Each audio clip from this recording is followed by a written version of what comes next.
দর্শক বন্ধুরা, এনটি পাবলিশার চ্যানেলে তোমাদের সকলকে স্বাগত জানাই। আমি গুনগুন। আমি আবার তোমাদের জন্য একটা নতুন রূপকথার গল্প নিয়ে চলে এসেছি। চলো তাহলে শুরু করা যাক। আজকের গল্প লাল গোলা উল্টো ছোলা।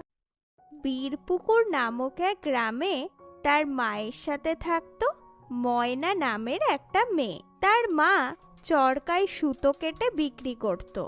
ময়না, ময়না। কি হলো মা, আমায় ডাকছিলে?